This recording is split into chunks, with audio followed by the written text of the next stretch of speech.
You know what I'm saying? You could say what you want to say, but the UK also takes from a lot of countries to make itself what it is today. Yeah. And, you know, it has a working system. Do you know what I mean? Now, you go to a place where there's no working system, man, you go to some places and you see the gangs that's in there, man. El Salvador is a place to look at, man. El Salvador even has built a prison for criminals who have killed themselves. Killed themselves. I mean, they've killed other people. Should I say? Just say killed themselves. Yeah. So, you know, what you mean? Just for people they that have commit homicides. They have a particular prison that's been built, and it's been built to make sure it houses who. All these AKA gangsters. And these gangsters, where they're being housed, is being housed in their own prison. And that prison that they're housed in, it's just for them. Literally, they have no freedom whatsoever. And if they want to kick off, they're put into a room. It's in darkness, basically, for 15 days, or I don't know how many days they kept in there, but they kept in there. Isolation. The isolation. I think every prison has that. Yeah, but this isolation has no lights, man. It's literally it's hell. And you know, when you're looking at these guys, they're all in there, heavily tattooed and everything. MS-13. That's where they're from, isn't it?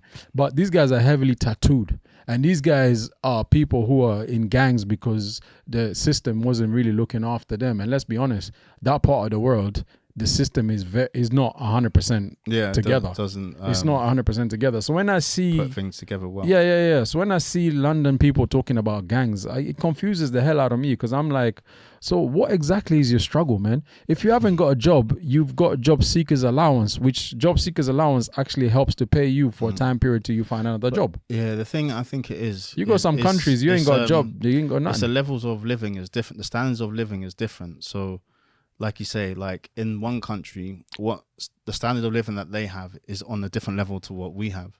So when people see people driving like certain cars and things like that, luxury cars and whatnot, that's the expectation level. So anything below that, some people can't handle.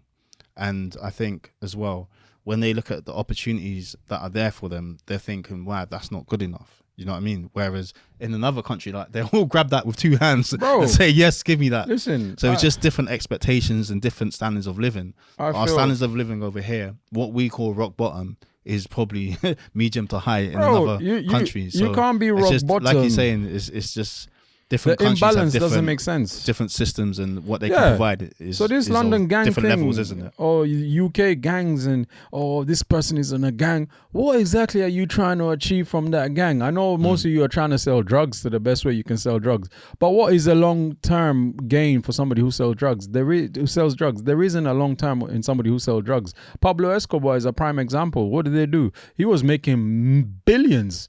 What did they do? They ended up killing him. The same thing they did with what's the other fella? The other, he got prosecuted, the Mexican brother. He's in he's in American prison. I think a lot of it is situational. From what I've seen, people end up in a certain circumstance where maybe things aren't going their way, like maybe they're not employable, they're having issues with employment, trying to gain employment. Then figure out how to build a business. Or simply they feel like even when they are employed, they're not given their value, they're not given their worth. I get that, but I'm still failing to understand. It's different reasons. Why would you feel the need? Like I've met certain individuals that have no numeracy and literacy skills, so have dyslexia and things like that, and the system failed them. So constantly, but is that the system or the family? They feel like they're pushed out to the edge. Is it the system or the family? Some of it is within the family. So obviously within the family, they have no support mechanism either. So it's like crabs in a barrel, like they're all the same. And they all you know what I said, you said this, crabs in a in a thingy bucket, right? Is that bucket or barrel? Barrel's the same. But the thing is, crabs are not meant to be in there in the first place. For when we make that comparison of it, they're not meant to be there in the first place. But I know it's a saying. No,